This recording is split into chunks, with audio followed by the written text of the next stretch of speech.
प्यारे बच्चों, हर नई सुबह तुम्हारे लिए नई ऊर्जा, नई उमंग लेकर आए, इस शुभकामना के साथ सुप्रभात बच्चों। आप लोगों ने पिछले कालांश में पढ़ा भाषा अभ्यास में पाठ 1 दिमागी लड़ाई, और उसमें आपने जाना संयुक्त व्यंजन और विशेषण के बारे में और अभ्यास कार्य किया। उसमें मैंने आपको एक चित्रकथा से संबंधित गृह कार्य दिया था, आपने उसे बनाया।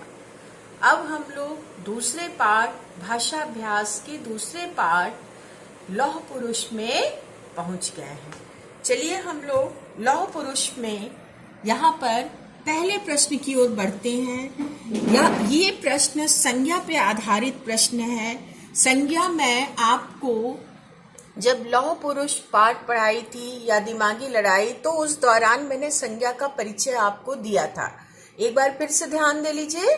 किसी व्यक्ति, वस्तु, स्थान, भाव, दशा आदि के नाम को संज्ञा कहते हैं। कोई भी नाम वाली चीज संज्ञा है, ये मैंने आपको बताया था। संज्ञा के 5 भेद बताए थे मैंने: जातिवाचक संज्ञा, व्यक्तिवाचक संज्ञा, भाववाचक संज्ञा, समूहवाचक या समुदायवाचक संज्ञा और द्रव्यवाचक संज्ञा।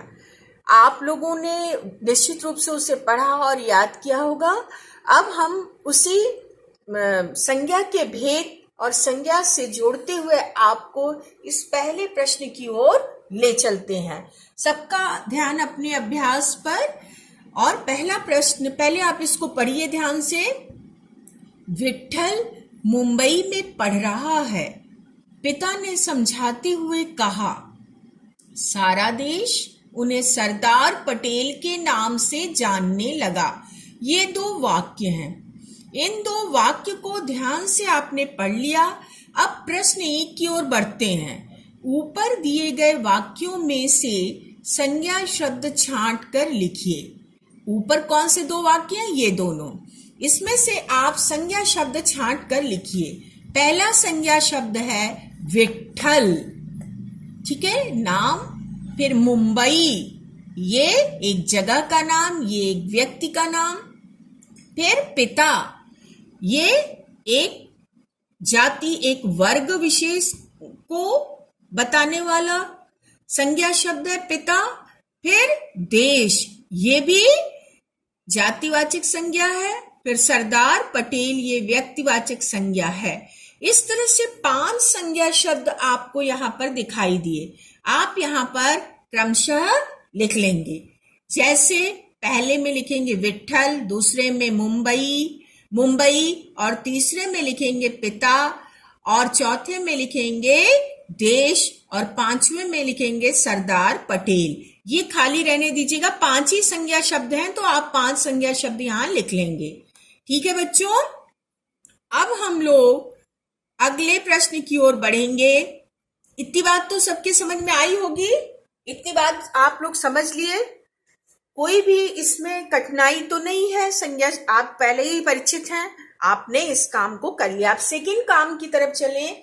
इनमें से वे संज्ञा शब्द छांट कर लिखिए जो किसी व्यक्ति या स्थान के विशेष नाम हों।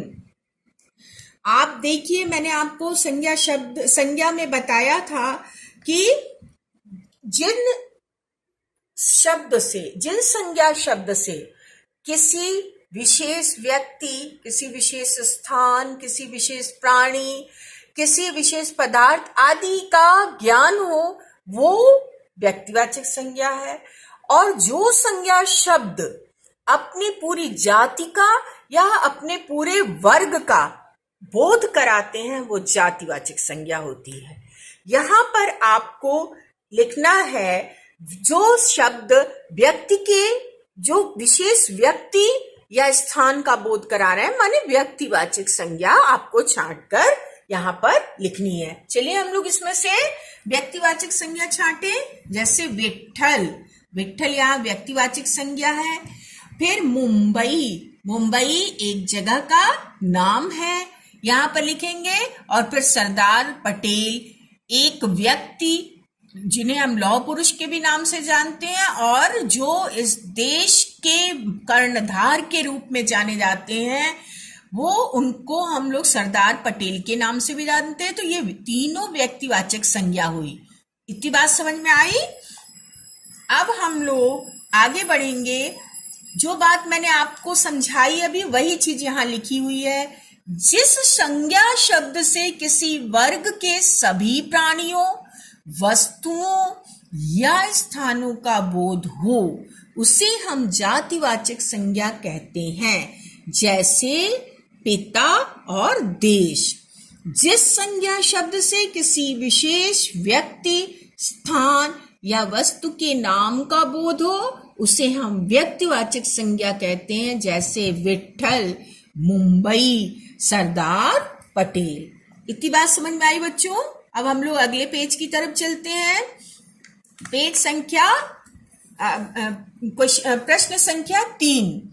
ध्यान से देखिए। नीचे दिए गए चित्रों के आधार पर जातिवाचक और व्यक्तिवाचक संज्ञा लिखिए। जातिवाचक संज्ञा आपको यहां लिखनी है और व्यक्तिवाचक संज्ञा आपको यहां लिखनी है। जैसे कि इन्होंने उदाहरण दिया, ये एक बहती हुई नदी आपको दिख रही है, यहाँ पे जातिवाचक संज्ञा में लिखा नदी, और यहाँ पर व्यक्तिवाचक संज्ञा में गंगा, यमुना, गोमती, ताप्ती, कावेरी, कृष्णा, कोई भी नदी का नाम आप लिख सकते हैं। ठीक है बच्चे। अब हम इन सारे को देखेंगे। जैसे जातिवाचक संज्ञा में ये देख के आपको क्या महसूस हो रहा है? पेड़। ठीक है, पेड़ है। अब कौन सा पेड़? आम, नीम या पीपल। आम लिखेंगे तो आप कंफ्यूज हो सकते हैं।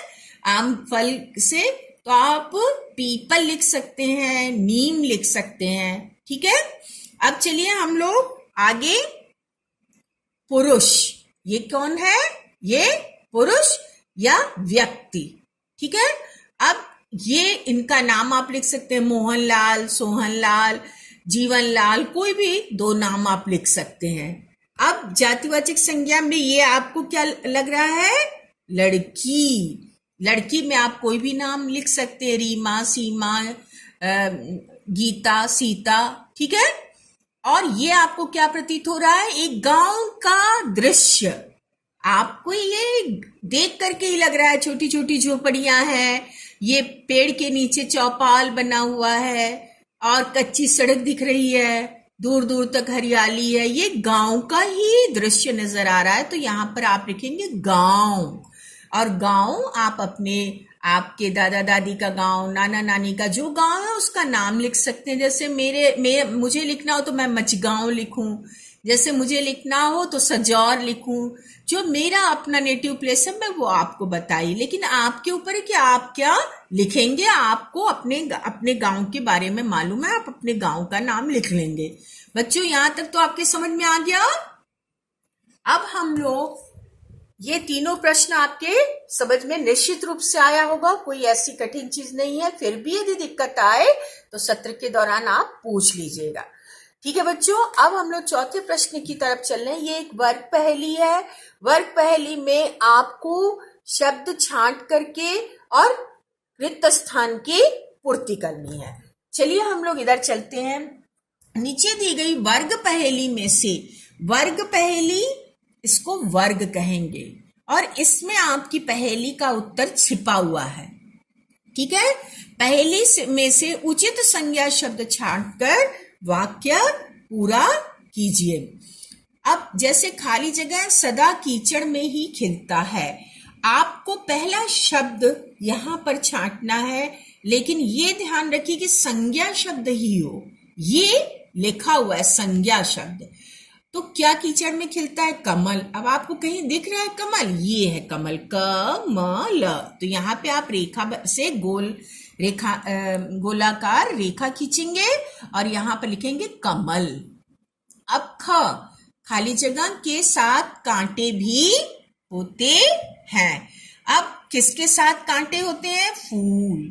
प्रायः गुलाब के बारे में ही ज्यादा चर्चा, और भी अन्य बहुत से फूल हैं जिनमें साथ में कांटे भी होते हैं। तो यहाँ पे फूल, आप इस फूल को गोलाकार रेखा खींच देंगे। राहुल ने, खाली जगह ऊपर उछाली। क्या उछाली? गेंद। इस गेंद को आप गोलाकार रेखा खींचेंगे। फिर अगला, पर रोशनी की। कहाँ रोशनी की? भवन। भवन पर रोशनी की। अब अगला है अंग, भारतीय खाली जगह ने विजय प्राप्त की। सेना। कहाँ पर? सेना। यहाँ पर सेना ने विजय प्राप्त की। और च, मुझे क्या खाना अच्छा लगता है? लीची। लीची का मौसम आ गया ना बच्चों? लीची खाना अच्छा लगता है। इतनी बात सबके समझ में आई? वर्ग पहली में से आपने कुल 6 शब्द ढूंढे और अपने दिए गए वाक्य के खाली स्थान की पूर्ति आपने की। अब अगला प्रश्न है, अनेक शब्दों के लिए एक शब्द। अनेक शब्दों के लिए एक शब्द या वाक्यांश के लिए एक शब्द, ये आप इसको पहले समझ लीजिए कि क्या है। भाषा में गांभीर्य लाने के लिए और लघुता, लाघव लाने के लिए, लाघव माने छोटा, भाषा में छोटा और गंभीरता लाने के लिए जिन जो बड़े वाक्यांश हैं या कई शब्द के बदले में जो एक शब्द प्रयोग किया जाता है, उसे हम अनेक शब्दों के लिए एक शब्द कहते हैं। जैसे वह व्यक्ति विश्वास के योग्य नहीं है, इसको हम ऐसे प्रयोग करेंगे, वह व्यक्ति अविश्वसनीय है। विश्वास के योग्य नहीं है, इस वाक्यांश को या अनेक शब्द को हमने केवल एक शब्द में कहा, अविश्वसनीय है। वह व्यक्ति क्षमा के योग्य नहीं है, तो या उसका अपराध, वह व्यक्ति नहीं, उसका अपराध क्षमा के योग्य नहीं है, तो हम इसको कह सकते हैं कि उसका अपराध अक्षम्य है। ठीक है, इतनी बात समझ में आई? चलिए अब हम लोग यहां पर आगे बढ़ेंगे। जिसके आने की तिथि निश्चित ना हो, अर्थात अतिथि। अतिथि माने मेहमान, लेकिन आप यहां पर निश्चित रूप से अतिथि ही लिखेंगे। जो भारत में रहता हो, भारतीय या भारतवासी। जहां छात्र रहते हों, प्राय बच्चे, मैं पिछली कक्षाओं में देखा करती थी, कई बार का मेरा अनुभव है कि बच्चे जहां छात्र रहते हैं विद्यालय लिख देते हैं। छात्र रहते हैं से ये बेशक छात्र विद्यालय में रहते हैं, लेकिन यहाँ आवासीय छात्र, जहां पर बच्चे बोर्डिंग में रहते हैं या जहां पर बच्चे बहुत माने रात दिन रहते हैं, उस जगह के बारे में यहाँ पूछा जा रहा है। इसलिए जरा भी कोई संदेह मन में न लाइएगा, यहाँ पर छात्रावास, ठीक है, हॉस्टल या बोर्डिंग को हम छात्रावास कहेंगे, जहां छात्र रहते हों, छात्रावास। नगर में रहने वाला नागरिक या नगरवासी। एक माह में होने वाला मासिक। इस संबंध में मैं आपको एक दो और उदाहरण दिखा दूं। जैसे वर्ष में एक बार होने वाला वार्षिक। जैसे आप सुनते होंगे कि मैम ने कहा कि तुम्हारी वार्षिक परीक्षा होने वाली है, तो वार्षिक माने वर्ष में एक बार होने वाला। और कई बार मैम तुम्हें बोलती होंगी तुम्हारी अर्धवार्षिक परीक्षा होने वाली है। अर्धवार्षिक परीक्षा माने जो 6 महीने पर हो। फिर कई बार मैम बोलती है त्रैमासिक परीक्षा होने वाली, जो 3 महीने पर हो। और जो महीने में एक बार हो वो मासिक, जो सप्ताह में एक बार हो वो साप्ताहिक। तो ऐसे ये शब्द भी आप जान लीजिए, साप्ताहिक, मासिक, वार्षिक। और जो 15 दिन में एक बार हो उसे पाक्षिक कहते हैं। 15 दिनों का एक पक्ष माना जाता है हिंदी महीनों में, और जो 15 दिनों में एक बार हो उसे पाक्षिक कहते हैं। चलिए अब हम लोग अगले प्रश्न की ओर बढ़ते हैं। ध्यान पूर्वक पढ़िए। मैं आगे पढ़ना चाहता हूं। मैं को इन्होंने डार्क बनाकर लिखा या अंडर आपका ध्यान आकर्षित करना चाहे। मुझे पढ़ने की अनुमति दे दीजिए। मेरे आने के बाद तुम चले जाना। देश उन्हें लौह पुरुष के नाम से याद करता है। वह दिन आया। प्यारे बच्चों, ये जो आपको डार्क काले शब्द दिख रहे हैं वो सर्वनाम शब्द हैं। निश्चित रूप से आपने अपनी पिछली कक्षा में सर्वनाम के बारे में पढ़ा। सर्वनाम क्या है? जो शब्द संज्ञा के बदले में प्रयुक्त होते हैं उन्हें हम सर्वनाम कहते हैं। प्रयुक्त होते हैं माने प्रयोग में लाए जाते हैं। सर्वनाम की जरूरत क्यों पड़ती है? आप संज्ञा का ही प्रयोग करते जाइए? नहीं, जरूरत पड़ती है क्योंकि संज्ञा की पुनरुक्ति या बार बार बोलने से बहुत ही वाक्य जो है अटपटा लगने लगता है। जैसे राम एक अच्छा लड़का है। राम पढ़ने में भी तेज है। राम खेलने में भी अव्वल रहता है। राम दौड़ में भी आगे रहता है। अब आपको 4 बार राम राम राम की पुनरुक्ति जो हुई राम शब्द की, आपको सुनने में भी अटपटा लगा होगा।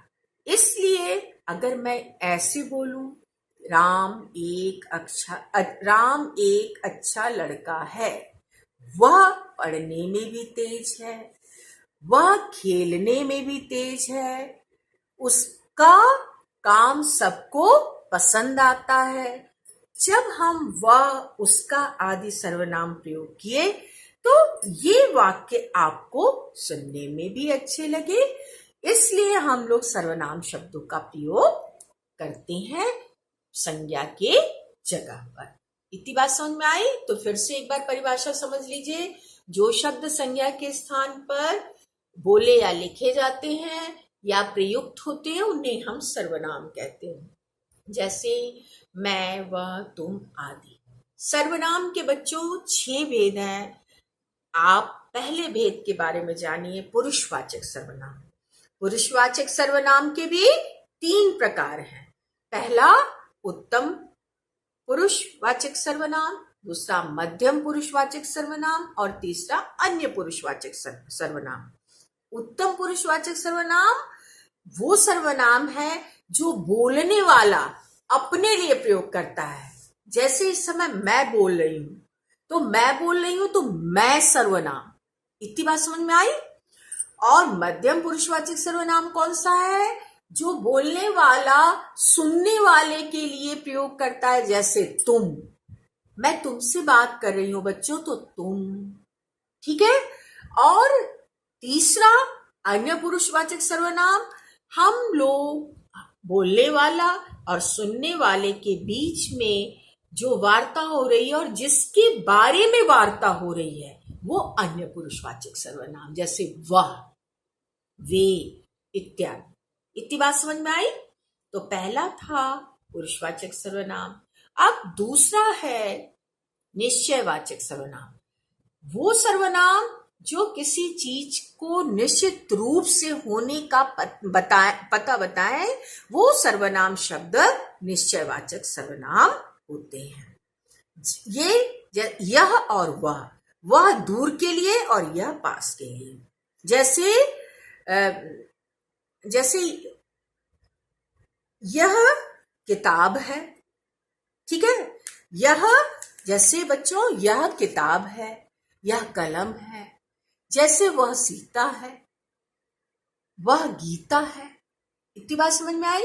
और अनिश्चयवाचक सर्वनाम जिसमें कोई कुछ, जैसे दाल में कुछ पड़ गया, जैसे दरवाजे पर कोई है। इतनी बात समझ में आई? तो 3 आपने समझा। और चौथा है प्रश्नवाचक सर्वनाम। प्रश्नवाचक सर्वनाम वे सर्वनाम शब्द प्रश्नवाचक सर्वनाम कहलाते हैं जो किसी प्रश्न या किसी चीज के बारे में पूछने के लिए प्रयोग किए जाएं। जैसे क्या और किसको या किससे। जैसे तुम्हारा क्या नाम है, या वह क्या लाया है, या वह किस वह किसको बुला रहा है।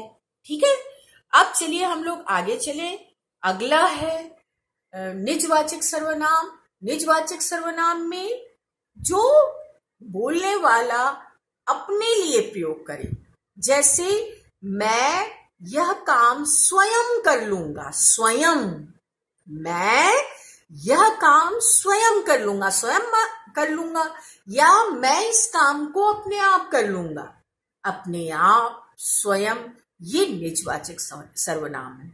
संबंधवाचक सर्वनाम जब मुख्य वाक्य और आश्रित वाक्य दोनों को जोड़ने के लिए आप जिन सर्वनाम शब्दों का प्रयोग करेंगे उन्हें हम संबंधवाचक सर्वनाम कहेंगे। ये हमेशा जोड़े में प्रयोग होते हैं, जैसे जैसा करोगे वैसा भरोगे, जैसा और वैसा। जो पढ़ेगा वह अच्छे अंक लाएगा, जो और वह। इतनी बात समझ में आई बच्चों? तो आज आपने 6 सर्वनाम के भेद को जाना। पहला मैंने बताया आपको पुरुषवाचक सर्वनाम, दूसरा बताया निश्चयवाचक सर्वनाम, तीसरा बताया अनिश्चयवाचक सर्वनाम, चौथा बताया प्रश्नवाचक सर्वनाम, पांचवा बताया निजवाचक सर्वनाम और छठवां बताया संबंधवाचक सर्वनाम। इतनी बात समझ में आई? हम अब अगले प्रश्न की तरफ बढ़ेंगे जो कि आपके सर्वनाम से ही संबंधित है। जैसा कि मैंने आपको बताया, मैं, मुझे, मेरे, तुम, उन्हें, वह, ये सारे सर्वनाम आपने जाना। अब हम आगे चलेंगे। जो वाक्य आपने पढ़े उन वाक्यों में से मोटे काले शब्दों को छांटकर लिखिए। अब चलिए, हमने कौन कौन से वाक्य पढ़े थे। हम लोग पहले वाक्य को देखें, मैं। यहां पर क्या होगा?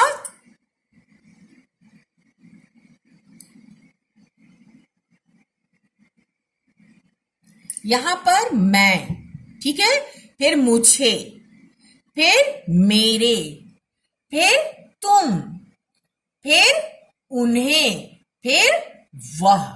ठीक है बच्चों, मैं, मुझे, मेरे, तुम, उन्हें और वह यहां पर आपको लिख देना है। इतनी बात समझ में आई? अब हम लोग अगले प्रश्न की ओर बढ़ते हैं। इसके पहले ये वही चीज है जो मैंने अभी आपको इतनी देर में समझाई। जो शब्द संज्ञा के स्थान पर आते हैं, माने प्रयोग में आते हैं, उन्हें हम सर्वनाम कहते हैं, जैसे मैं, तुम, वह, उसका आदि। ये तो आपने समझ ही लिया होगा। अब हम अगले प्रश्न की ओर चले। प्रश्न संख्या 7। नीचे दिए गए अनुच्छेद को सही सर्वनाम शब्दों से पूरा कीजिए। एक दिन खुश होकर पेड़ ने चिड़िया को 2 फूल दिए। वह बहुत सुंदर थे। यहां पर वह, चिड़िया ने सोचा मैं एक फूल माली को दे दूंगी। यहां मैं। उसने पंख फड़फड़ाए और उड़ चली माली के पास। उड़ते उड़ते उसे एक बगीचा नजर आया। वहां भी सुंदर फूल खिले थे।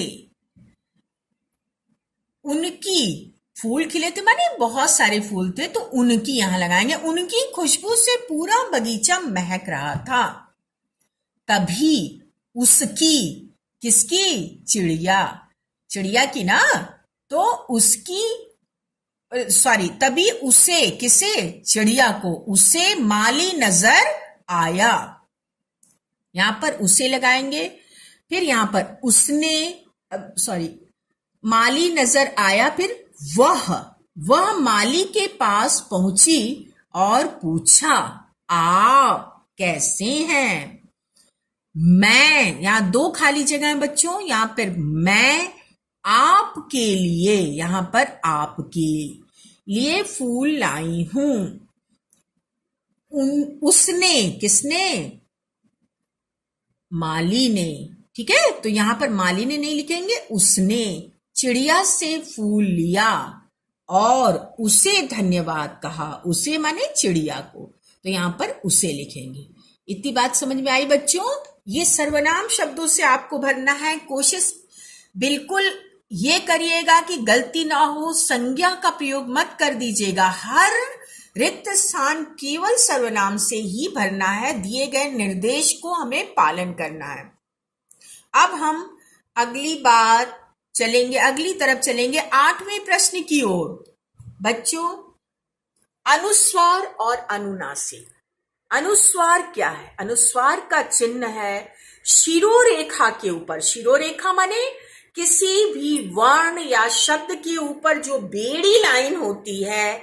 जैसे देखिए ये लाइन ऊपर शिरोरेखा है, सर के ऊपर, या शिरोरेखा जो है, रेखा माने लाइन, ये लाइन शिरोरेखा है। तो मैं क्या बता रही थी बच्चों कि जब शिरोरेखा के ऊपर बिंदु लगाया जाए तो उसे हम अनुस्वार का चिन्ह बोलते हैं, और शिरोरेखा के ऊपर जब चंद्र बिंदु लगाया जाए तो उसे हम अनुनासिक चिन्ह कहते हैं। अनुस्वार का उच्चारण नासिका से होता है और मुंह से, नासिका से आवाज आती है, और अनुनासिक के उच्चारण में आवाज नासिका और मुंह से आती है। इतनी बात समझ में आई बच्चों? चलिए अब हम लोग यहाँ पर उचित स्थान पर अनुस्वार का चिन्ह या अनुनासिक का चिन्ह लगाएंगे। चलिए, करूंगा में रा पर अनुनासिक का चिन्ह या चंद्र बिंदु लगेगी। स्वतंत्रता, इसमें ता पर अनुस्वार या बिंदु लगेगा। पहुंचा में हा पर अनुनासिक का चिन्ह या चंद्र बिंदु लगेगा। संबंध, यहां पर सा पर भी अनुस्वार और ब पर भी अनुस्वार लगेगा। अब आशाएं, ए पर अनुनासिक या चंद्र बिंदु लगेगा। प्रारंभ, र पर अनुस्वार या बिंदु लगेगा। गांधी, यहां पर अनुनासिक का चिन्ह गा पर लगेगा, और आंसू, आ पर अनुनासिक का चिन्ह लगेगा। इतनी बात बच्चों समझ में आई? अब हम लोग आगे की ओर बढ़ेंगे, अगले प्रश्न की ओर। 9वां प्रश्न है जो आपको ध्यान से देखना है। नीचे दिए गए शब्दों के बहुवचन रूप से वाक्यों को पूरा कीजिए। बच्चों, आपके सामने कुछ वाक्य दिए हैं जिसमें खाली जगह है और आगे कोष्ठक में कुछ शब्द दिए हुए हैं। उन शब्दों के बहुवचन रूप आपको सटीक बहुवचन रूप बनाने हैं और उन खाली जगहों को भरना है। चलिए मेरे साथ करिए आप लोग। मेरे दोनों आंखों, खा पर ओ की मात्रा और अनुस्वार चिन्ह। मेरी दोनों आंखों में जलन हो रही है। नानी मुझे कहानियां सुनाती हैं।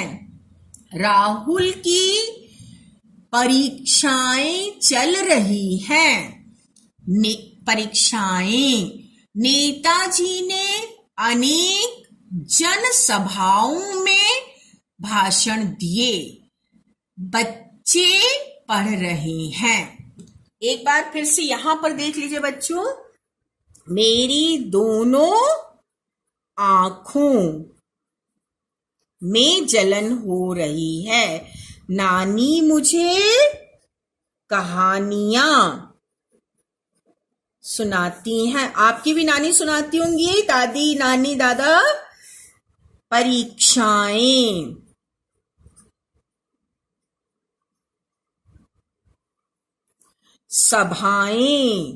सभाओं। नेताजी ने अनेक जन सभाओं में भाषण दिया।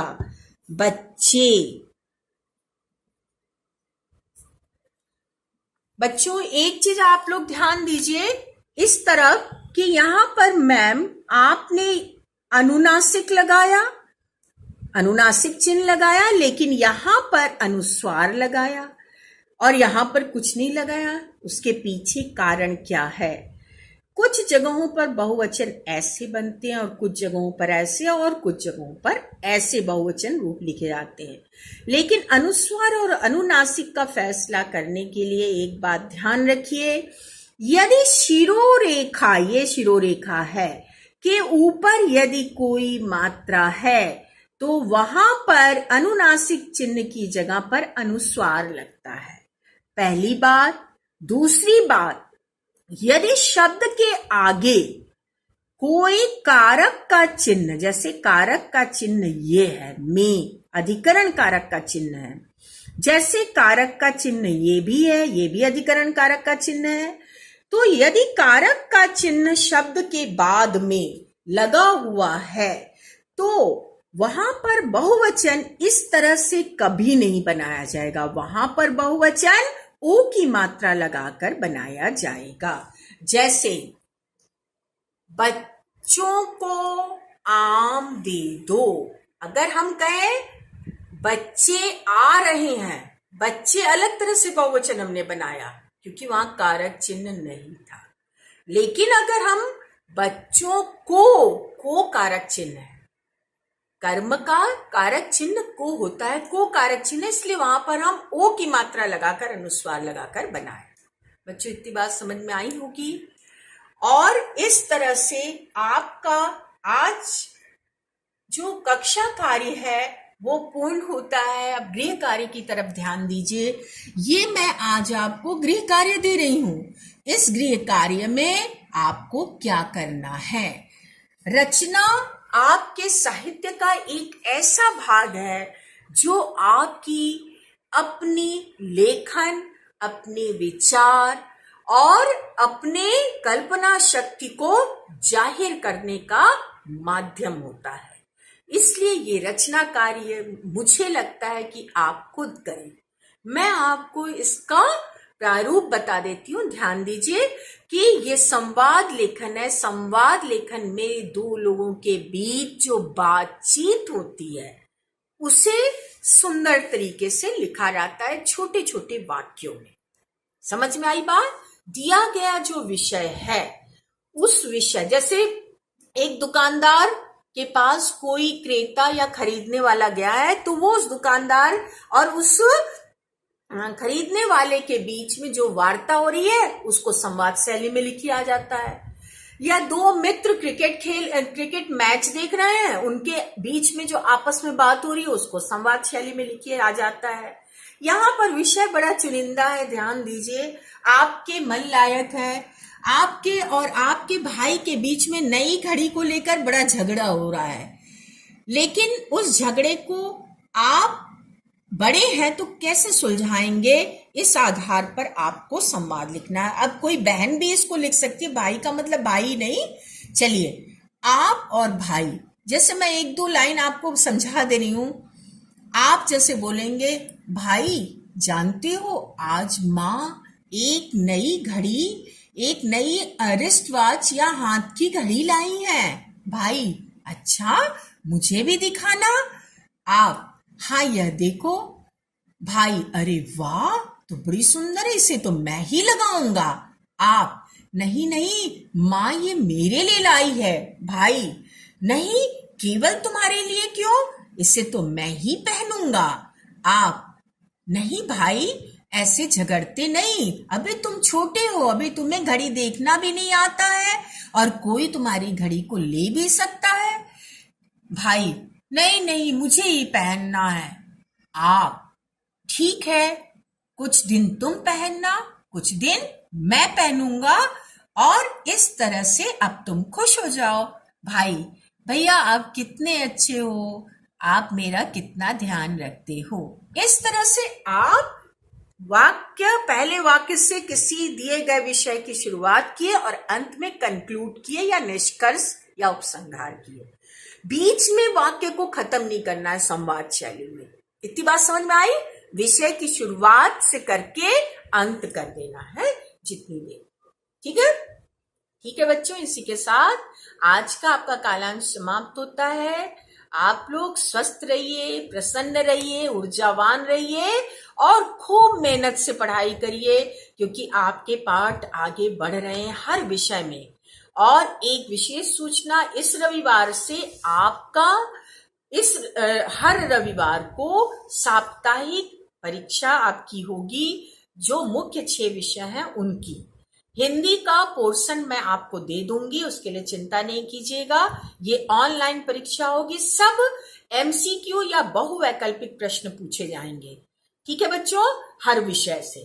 तो इसके बारे में और विस्तृत सूचना हम लोग आपको मैसेज के द्वारा आपके ग्रुप पर देते रहेंगे। धन्यवाद बच्चों।